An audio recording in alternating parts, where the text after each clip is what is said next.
Good morning, good morning. Hey, you heard the theme music is about the 9 o'clock, so you know what time it is. It's time for the workplace here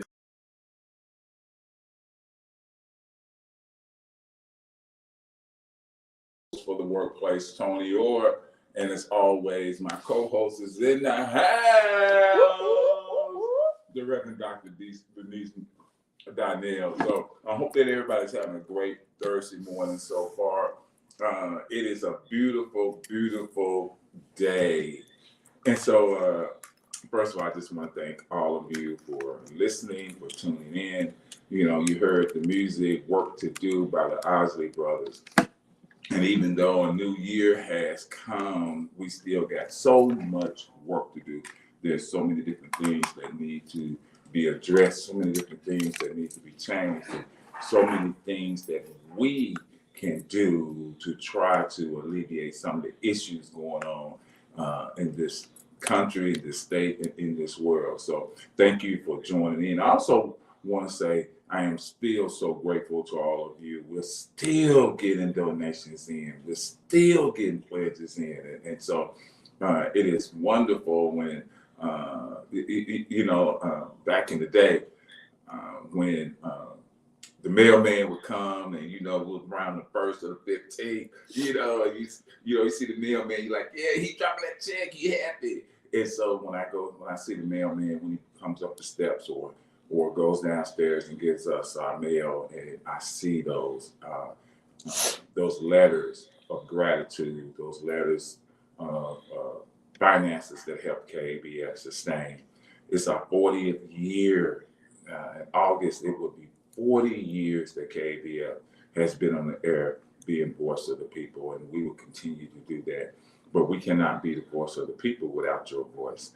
So for that, I am truly grateful. So before we get too far into the show, I want to take the opportunity to let our co-host Denise, speak to you and see if she has any announcements that she may want to offer this morning. Denise. Grand Rising humans, yes, I do have just a couple of announcements to add to the long list of events that are happening this month, primarily around the celebration of Dr. Martin Luther King Jr.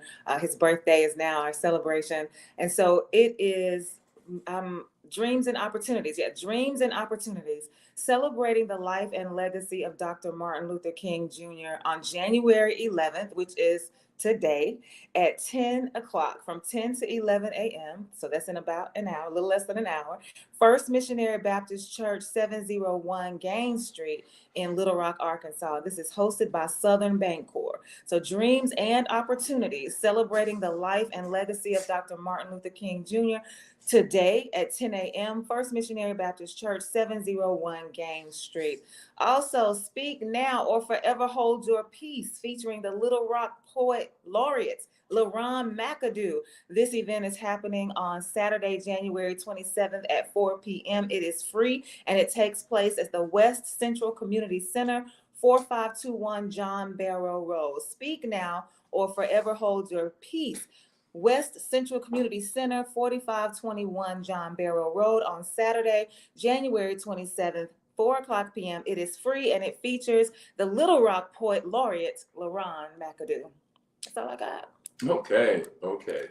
And so phone lines are open 501-433-0088, 501-433-0088. As Denise was talking about the Martin Luther King Jr.'s holiday, which is coming up on Monday, and thinking about all the different events that are taking place around not just the city of Little Rock, but around the country, around the state.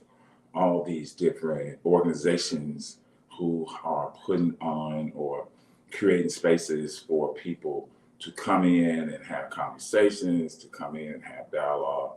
And it reminds me about being an organizer, and trying to open up spaces for people to, like I said, have discussions and conversations about the issues, about some of the things that they can do to push forward, whether you want to call it his dream or just push forward a different type of society, a different type of way of living, giving, trying to help people have a better quality of life. As an organizer, um, for those of you who have been organizers or are organizers, when you start thinking about Dr. King and all the different organizations that were behind him, the Southern Leadership Conference, uh, I know SNCC. What do you remember the acronym for SNCC? Students Nonviolence Coalition. But anyway, you had all these different organizations. Yeah, it's the Student Nonviolent Coordinating Committee. And so you had all these different organizations, and you look from the beginning. And if you ever get an opportunity to see Dr. King's last speech in Memphis, when he was assassinated, he was talking to garbage workers who had went on strike in Memphis for better pay, better equality. They wanted better. And you could tell in his voice, you could tell in his face that he was tired. He had gone through so much. He had gone through being arrested, gone through being worried about threats to his life. He had gone through so much, and you could tell he was tired. As an organizer, there are moments where you're going to feel tired. You're going to feel it's the work that am I making a difference? That it's things changing, and it's a burnout. Really, it's a burnout. And so you have to find ways to keep moving, ways to keep pushing, ways to keep fighting. And as an organizer, not just a labor organizer, but a community organizer, not only do I deal with what's going on here in the state of Arkansas, there's several other states that I'm involved with, and there's countries I'm involved with. And at some point in time, you just get tired. But then something will happen that will kind of re-energize you, just kind of re-energize you. And the reason I'm talking about this morning is because of all these different events that's going on. What is going to re-energize you? What is it that is going to keep your motivation going? What is going to keep your juices flowing? There's a song by the Mississippi Mass Choir that said, "I've been running for a long time and I ain't tired yet." And so, are you, when do you get to that point where you say, you know what, I'm in this fight, I'm in this movement, and even though I'm tired, I got to keep going. I got to keep going. And so last night, I think I mentioned this in one of the shows before the new year, that this is my contract season. I have several contracts that are up for renegotiation and bargaining, and it can be tedious. It can be tedious. And so last night, I received a phone call from one of the contracts I have in Mississippi, and the employees there, the employees who are part of the bargaining unit in this particular entity, they let me know that they held an election. And in that election, there were 3 groups of employees who were not part of the bargaining unit. And the person said, all 3 of these job classifications, they all voted unanimously to become a part of our union and become a part of CBA. And as we were talking, I'm like, oh, wow. And as we were talking, she said something that just really, really let me know that sometimes you may not see it, but the work that I'm doing, or the work that is being done, pays off in a certain way. And she said that the employees came to her because she is the steward in that position in this facility, and said that they wanted their voices heard. They wanted their voices heard, and they saw how we as a union had pushed for so many different things for those people who were in the bargaining unit, and that they felt like they wanted to be a part of it. They wanted to be a part of this change. They wanted to be a part of protection. They wanted to be a part of seeing changes being made, not only in their job classification, but also a continuing change of what's going on in the in that workplace. And the thing that struck me more than anything is when she said their voice, and it made me think about KABF. It made me think about what's going on in this country right now. It made me think about all these organizations that are trying to get the voice of people heard, and in the process, doing the work to make change. And it's so fascinating to me is that sometimes we think that nothing is changing, but then you can see or you can hear that things are changing. And so, I'm looking at what's going on in unions around the country and how people's voices are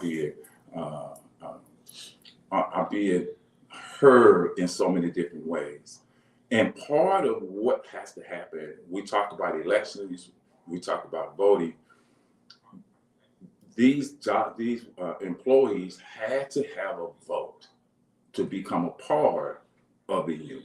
They had the vote, and they believe that their vote, that the vote that they gave, is going to help them move not only their job in the workplace, but all the jobs in the workplace. And so, with that being said, we have this election year coming up.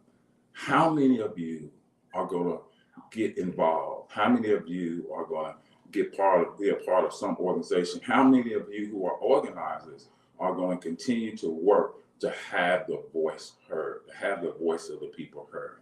I know here at KABF is that when we say we're a voice of the people, all these different shows, especially our talk shows, the majority of them are geared to the voice of you, trying to get you to understand some things, trying to get you to realize some things, and more importantly, how to mobilize you to go and use your voice, use your platform, use what you're doing to try to make change for so many people.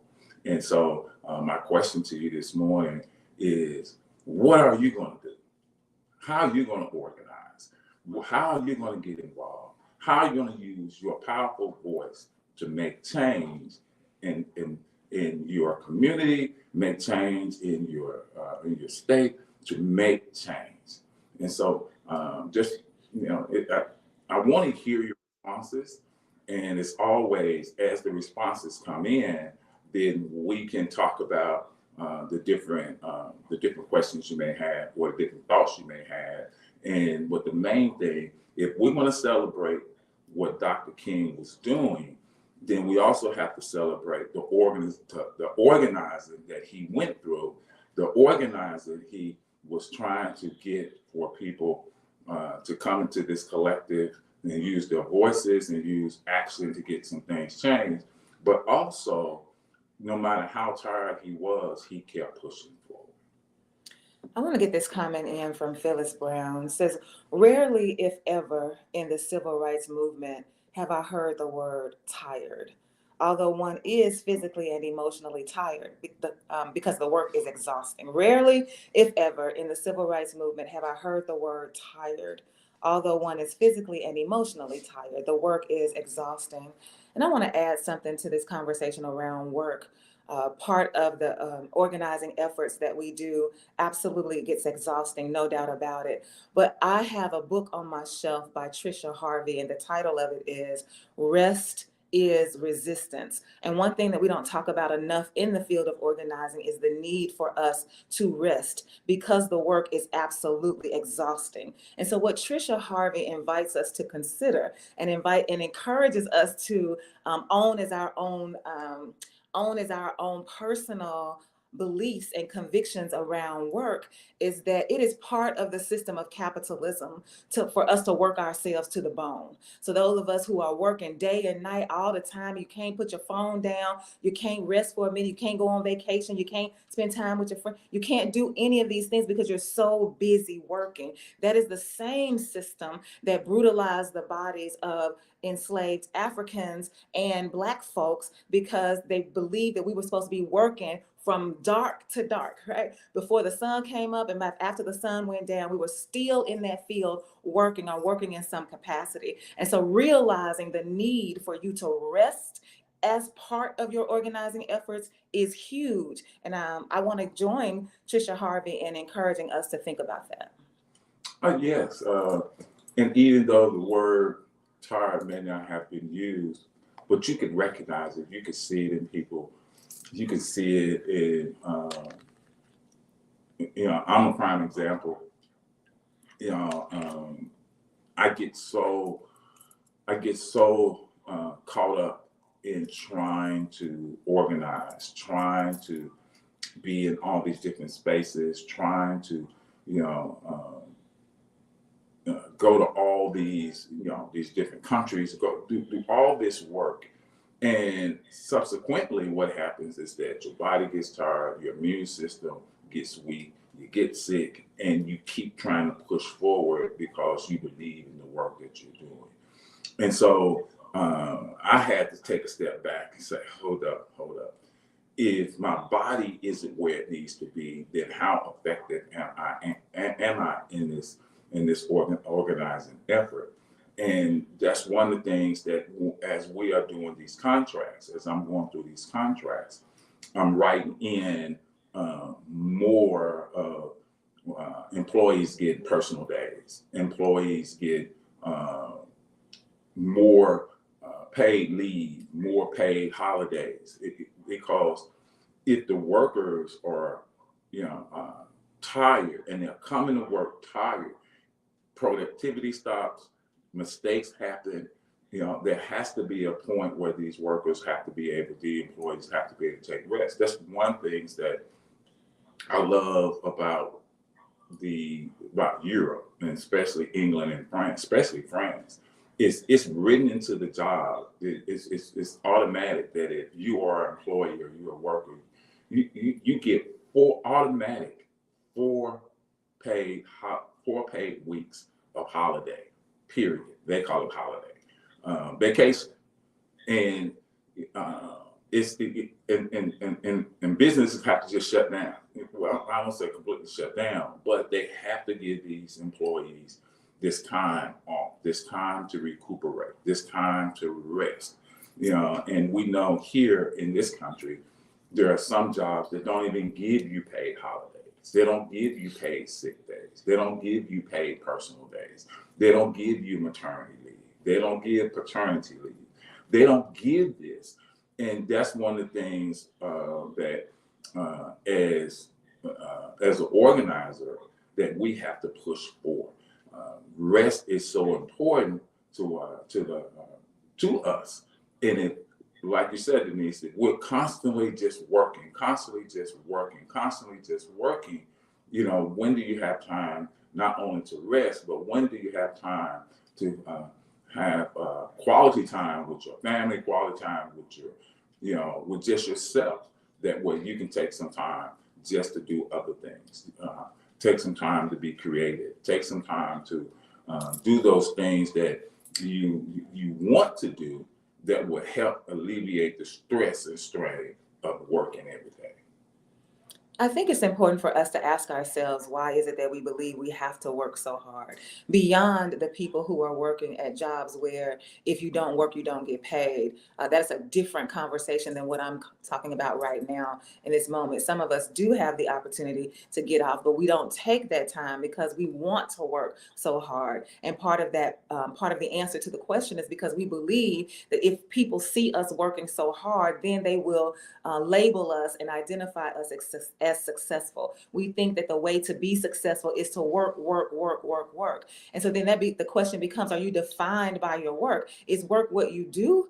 Versus who you are. And sometimes I think people get that mixed up. And so you're so busy trying to show a person that you are worthy of being seen as productive, being seen as a positive contributor to our society. And so you're working your body into the grave, because stress kills. And as you said, Tony, your immune system goes down and you get sick. And if you are not fully present on your job, then you are not in a position to be as effective in your service to the people that you say that you have been called to uplift and to encourage and to help and to advocate for, to activate around. And so it is important for us to ask ourselves those questions. Why is it important to you that people see you working so hard? Are you defined by that work? And I think another thing that has been a major factor in how people work, how a lot of people work. And there's a word that I hear so often, and I hear it from so many different people, regardless of their race, regardless of their ethnic group. I hear this word workaholic, that people will say, I'm a workaholic, I'm a workaholic, I'm a workaholic.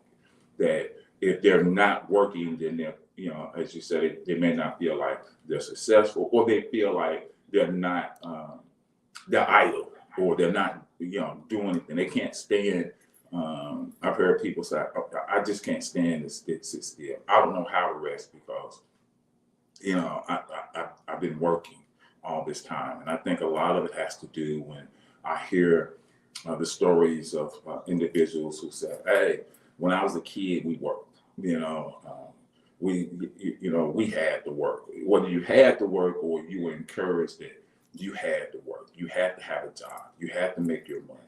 And because of that, it now becomes a part of your DNA in a way that, I'm supposed to work. I'm supposed to do this.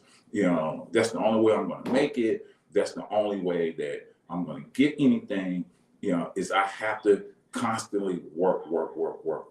Even when you get to a point where you have gotten, where you have gained, if that's a good word to use, that you have accomplished some things. You can afford to take the rest. You can afford to take a vacation. You can afford to do this, and you don't, because you feel that if I do, then it's something wrong with that.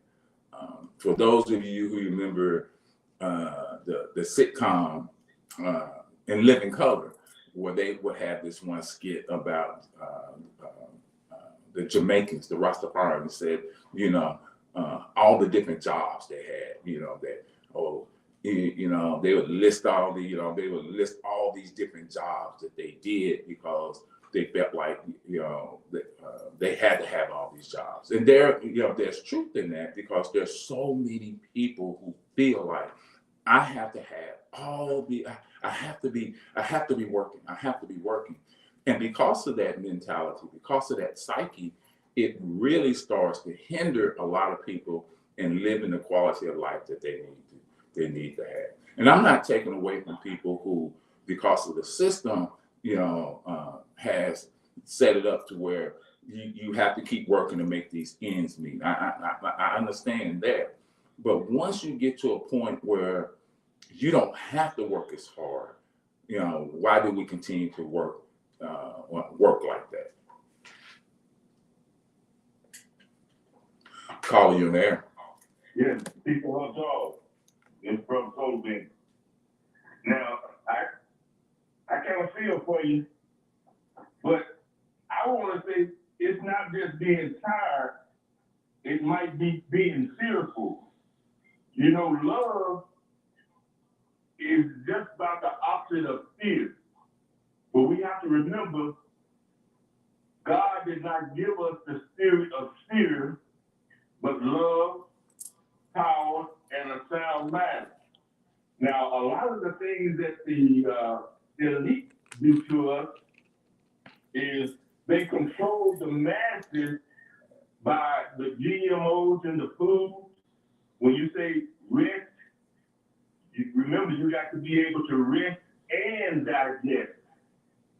A lot of times you have to have the proper waters, alkaline waters.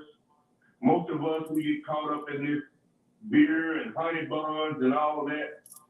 All this is really breaking us down. But I don't know why we got that echo. Can you hear that? Or are you hearing me fine? I'm hearing you fine. There's no echo. There's no echo I'm on getting this a real end. bad echo. Every time I say something, it seems like I have to wait. But anyway, let's remember fruits and vegetables. You know, our brother came on giving us about the fruits and vegetables. That is so important. The fruit diet and the vegetables is very important. Resting and digesting. And another thing is our music. They have us so caught up in the raps and all that. But if you can get you a little jazz, a little Love Supreme, John Coltrane and all that, that will put you on a different frequency. Because our mind and the frequencies that we vibrate on, and let me add a little sunlight in there too. Sunlight, fresh water, even starlight. All of this goes together, but we got to remember that control of our mindset by the elites that they have on the masses is very important not to fall into their trap. Like I said, when I talk about their science of deception and their science, we got to counteract all of this all the time. What we let go into our minds. But I want to get back to you when you're flying and all this other stuff, you got to remember, there is a fearness.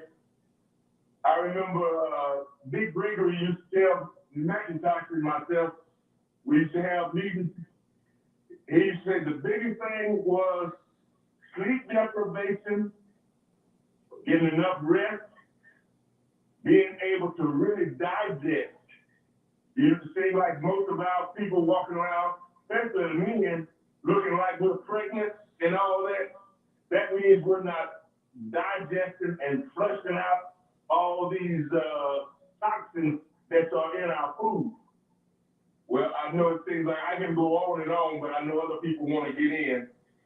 But I just want to tell you, be fearless. I mean, love is the opposite of fear. Again, peace and love to all. I want to make sure that I say this about the word that you introduced, workaholic, and to remind us that many of us who call ourselves or label ourselves workaholics, that is a trauma response. When we are working so hard, many times it's because we are avoiding dealing with something else. You work a lot because you don't want to go home because there are things that are happening within your household that are overwhelming or that you can't deal with or that you can't figure out how to fix. There are problems with your spouse. There are problems with your children. There are some of us who don't want to be alone. We want to work all the time because we don't want to be alone with our own thoughts and feelings, because then that brings up all of what we have not worked on to heal from our trauma, because everyone living in this country has been traumatized on some level. And so sometimes we are workaholics because we are avoiding dealing with the issues that will continue to rejuvenate our bodies in the ways that we need them to be rejuvenated, to do the work that we say we are called to do. So I would caution us, anybody who says I'm a workaholic, to really think about why you are working so hard and to recognize that it's probably more than likely a response to your trauma. Yeah, I can, that makes sense. And going back to the caller, going back to Soul Bean, he said something about men walking around looking like they're pregnant, talking about the food, the water that needs to have more alkaline in it. and that goes back, that goes to something else. That goes to another issue, and that issue is food deserts. That issue goes to people who can't get the fresh produce, can't get the food that they need, and more importantly, not understanding nutrition, not being taught or given an opportunity to learn about nutrition for the body. That there are so many things that in our lives that have been presented to us because that's all it was to present us with. And nobody ever said, well, you don't need to eat this or you need to do this. And so once we learn better, we need to do better if possible. And so when you see people who you may consider overweight or you may consider unhealthy, instead of looking at them and coming up with a snap judgment about them, a lot of times you need to find out, okay, how did they get there? Because they weren't born, so-called overweight. They weren't born in certain conditions. And so how do you, instead of saying, well, they're running around drinking beer and honey buns, how did they get to where they are? And I think that's the question that a lot of times we don't ask. We have these snap judgments, and we should try to take the time to go deeper into why. And look at what system has caused this, what has been the things that have pushed this person to be where they are. And so those are some things that you need to start thinking about when we start looking at people. Well, and let's just be real right here. So if we think about the standard American diet is overwhelmed with processed foods, and that is by design.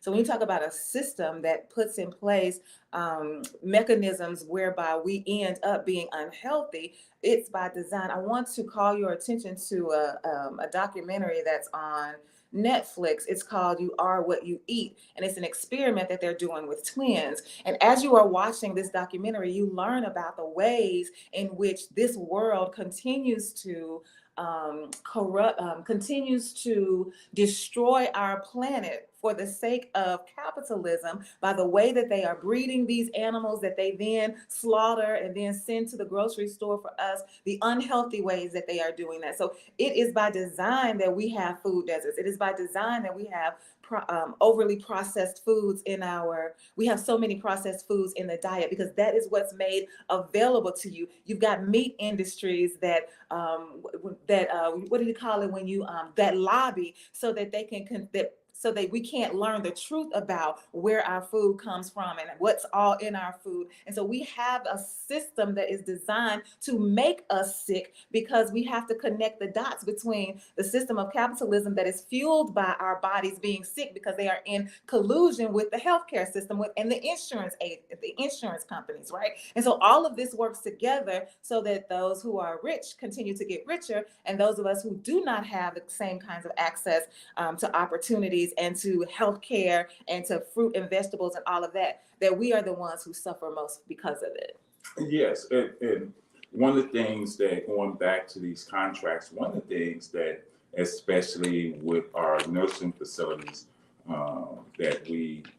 nursing homes that we have contracts with, one of the number one things that the CNAs, the janitors, the housekeepers, the one thing that they have been asking for that we're going to write into the contract is that they want to be able, because the way they have it set up now is that you can't leave on your lunch break to go and get something to eat. You have to eat there. Either you bring your lunch or you have to eat what is being prepared and served at the facility.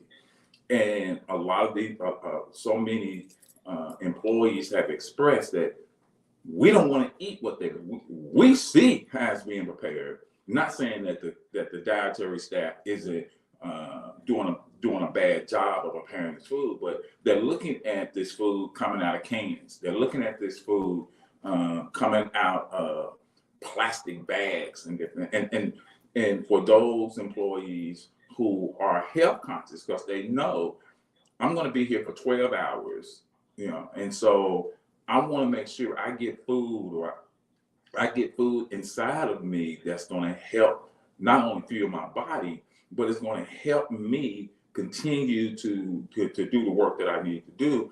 And for me, that may be a salad. For me, that may be some natural, some other natural food. And if I don't bring it, then I have to go get it. And going back to the system of capitalism, management is pushing back because they're like, this idea where if you leave, you won't come back. That's not, it's this idea, and I actually had an administrator at one of these nursing facilities in Lafayette, Louisiana, actually said, so, they had put a requirement that workers had to stay there. And I'm like, well, why? They should have the freedom. It's their lunch break. They're not getting paid for it. So that's their time. So they have a right to go and do whatever they want to do on their lunch break. He said, well, we've had these problems where employees didn't come back. And, and in my mind, I'm thinking, probably because you treat them so bad, they said, hey, forget this job, I'll go somewhere else.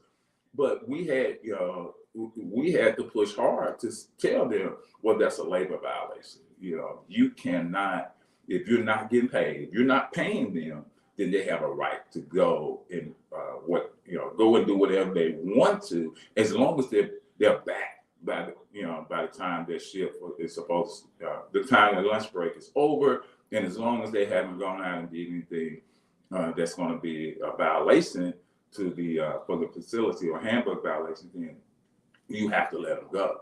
And so that's one of the things that as we go forward in these new contracts is asking management, if you're not paying them for that lunch break, then they have the right to go. Now, in some facilities, they say, well, we pay for the lunch. So since we pay for the lunch, since we pay them for that lunch break, then, we require for them to stay there. And that's a whole different story. But if you're not getting paid, then you have that free time to go and do whatever you want to do. I think that we sometimes forget that most people don't quit jobs, they quit managers. That's usually what happens. And I was thinking about this the other day. Actually yesterday. So on Wednesdays, I go over to Maumelle to go to the gym for Zumba. And when I was on my way out the door, I could see the little green light that that lights up the button, the exit button. You press that button and then the door, you are free to push the button, the door opens so that you can exit the building. But as I was walking towards it, someone behind me, I don't even know who did it, but someone who's working there as a staff already pressed the button for me from the desk. And so I was able to just go out with ease. And so I started thinking about that. I was like, at the gym over here on Rodney Parham, the 10 Fitness on Rodney Parham, when you walk in, you've got this roundabout. And so everything looks almost like it is, I don't want to say it looks like prison, but it's a lot of bars and steel and metal. And so it makes you feel like, dog, what you think I'm going to do? I'm just trying to get into the gym. You think I'm trying to break into the gym? I'm going to get in for free. Whereas in Maumelle, it's like, no, we welcome you. You don't have to, you can just walk into this door. Like the entire design is much more welcoming. And so when I hear you and I'm asking, what's the difference in Maumelle from in North Little Rock? And there's nothing different. These are the same company runs both buildings, but it's the mindset of the people who are in charge. Like the people over there say, no, this is the design that we want over here because we want the people who walk in to feel a certain kind of way. Whereas when you are over in North and Rodney Parham, then evidently there's a different mindset that would cause them to design it this way because it wasn't always designed that way.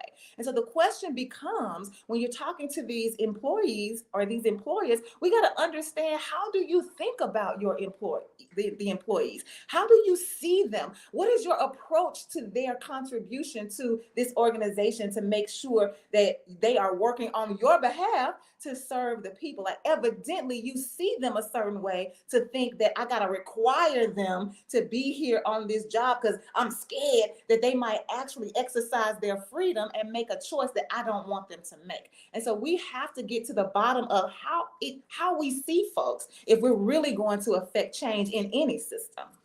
One of the longest conversations that I have a lot of times when I'm doing contracts, when I'm talking to management, when I'm talking to administrators, when I'm talking to these corporate presidents of these different facilities, these different workplaces, is this mentality, and it's not just in the workplace. It's part of our society too, in so many different areas.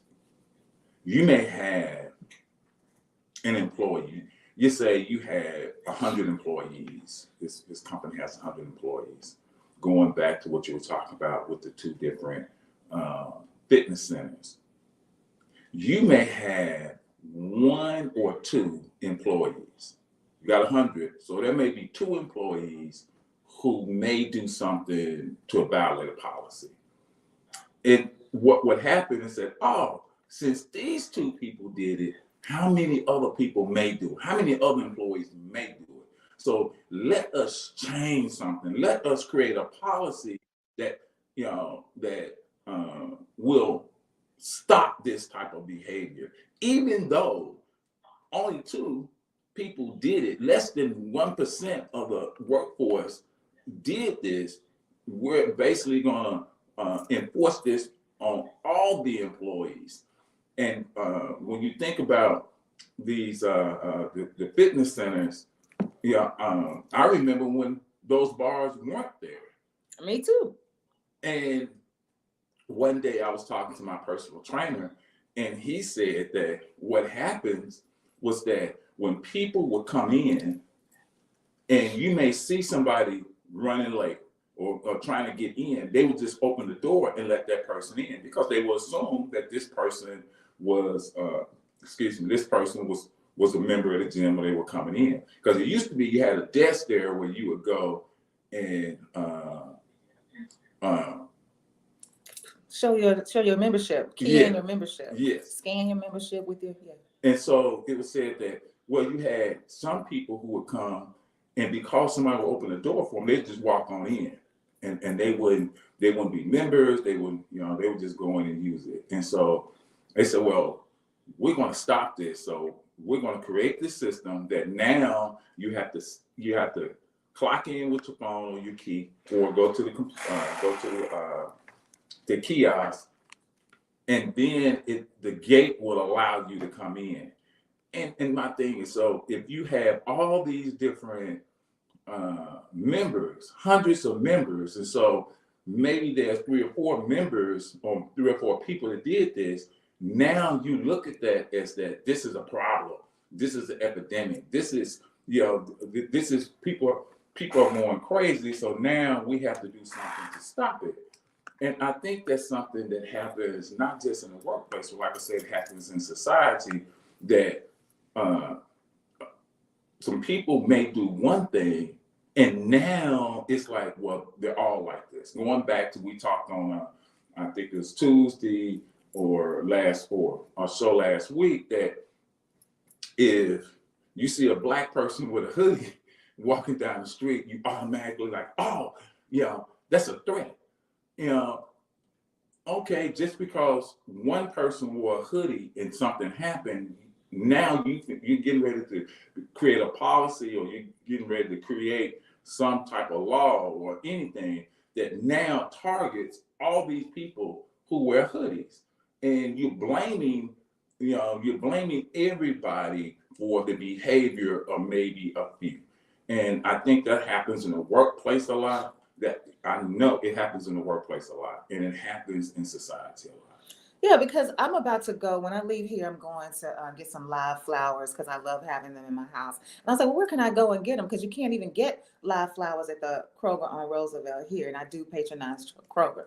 So I was like, oh, okay, well, the next one I can go to is right here at the corner of Markham and Rodney Parham. But here again, when you go into that Kroger, there is not only a security guard, but now they also have a constable. And this person is also there for security. And many times you have the portable police, the portable police unit. It's in the parking lot. Now, if I drive over to Cantrell and go to the Kroger on Cantrell, I don't even see the security guard. I'm not saying that there's not one there, but he's definitely not standing at the door like here on Rodney Parham. And there definitely isn't a constable. And I never have seen a portable police whatever you call it, police unit in that parking lot. So not only do you decide that this particular behavior is something that we want to stop, you say, well, we're going to stop it in the places where we stereotypically believe the behavior happens. Because Kroger cannot convince me that there's no stealing happening on Cantrell Road. You cannot convince me that just because somebody steals something on Roosevelt,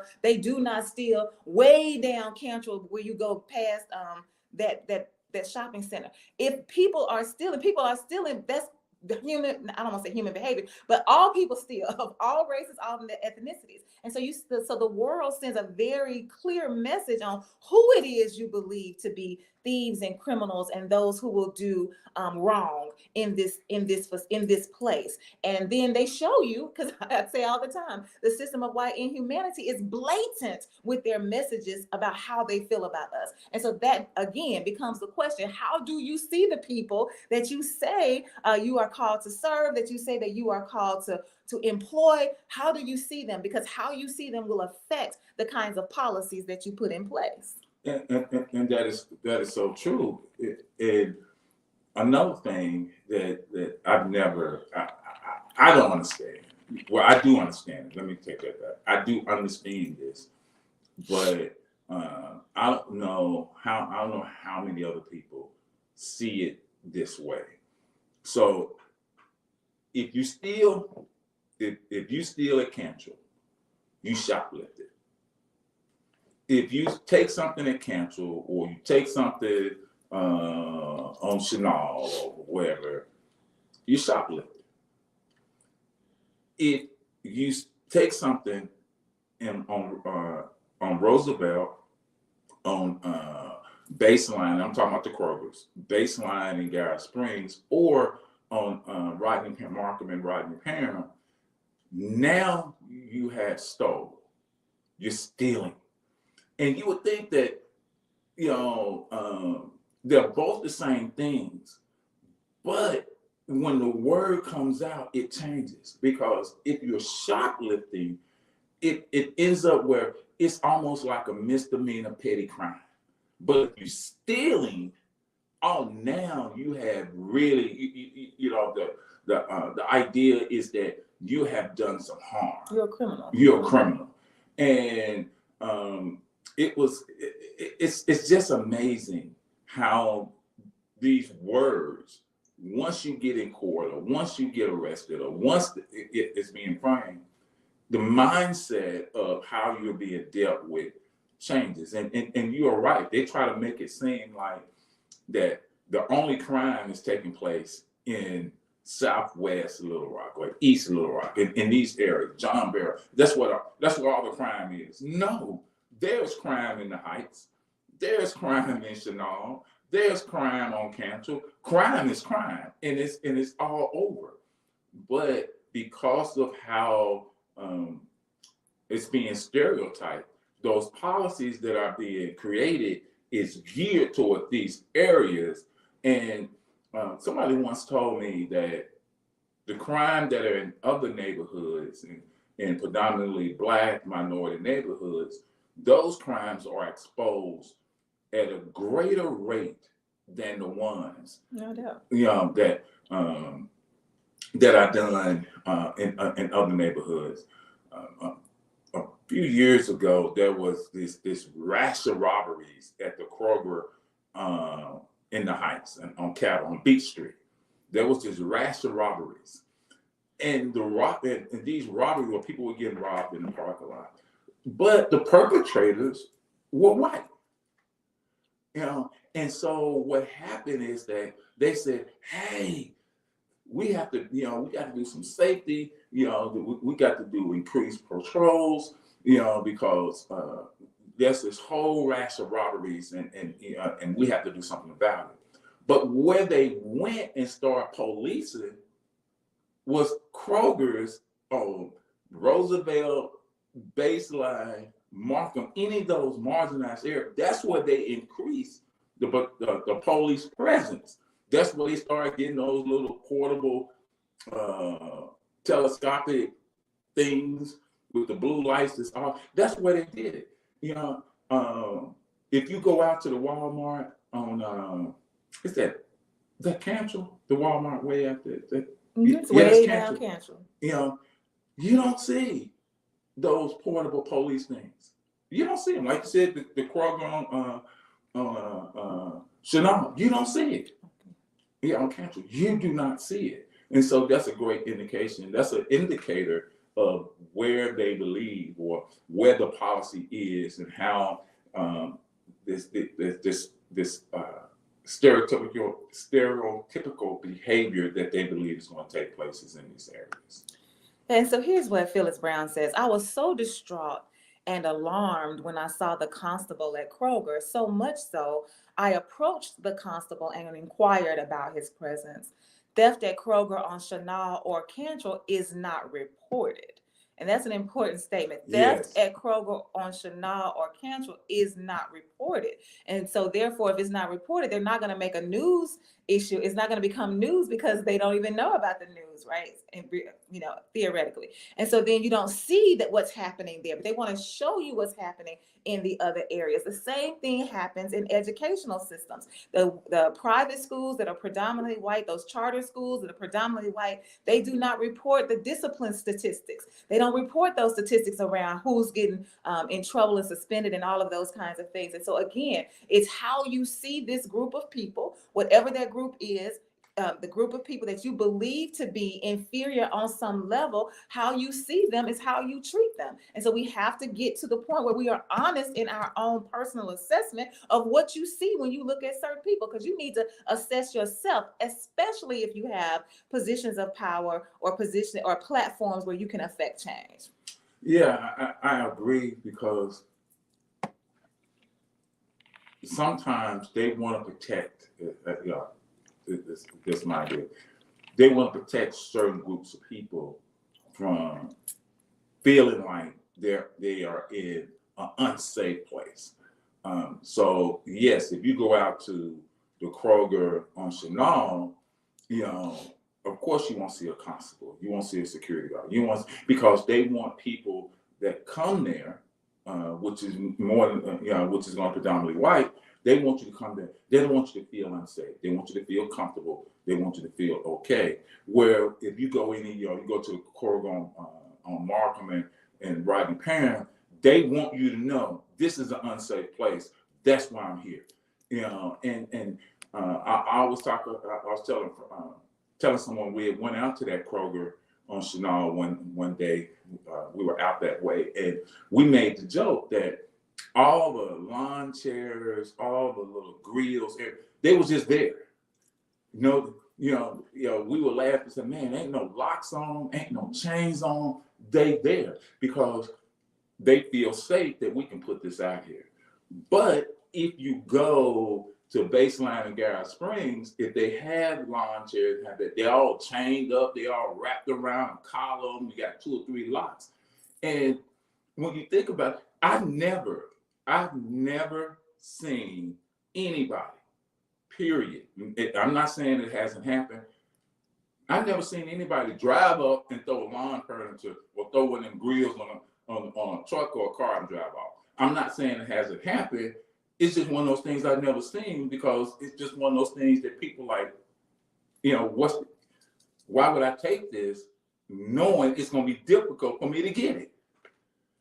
So just something that me and my friend was talking about one day. Well, it's not only for me, it's not even only that, they want you to feel like this is safe. Like when you look, or if you're in this environment, it's safe. When you go to these different Krogers in these different areas, they're also trying to appeal to you aesthetically, right? So they want to appeal to your sense of sight, your sense of smell, your sense of cleanliness. Like all of that is important. It's obvious that that's important when you go to some stores, whereas in other stores, you can see that it's not as clean. There are no live flowers. It's not as welcoming. It's not as big. It's not as bright. It's not as open. The lights are dimmer in different places. So it's an entire experience that's being created for certain people that's being denied to others. And why is it the case? Why is that the case? And it's because you don't believe, like, why is it that you don't believe that people who shop in at the Kroger on Roosevelt, why don't you believe that they want live flowers?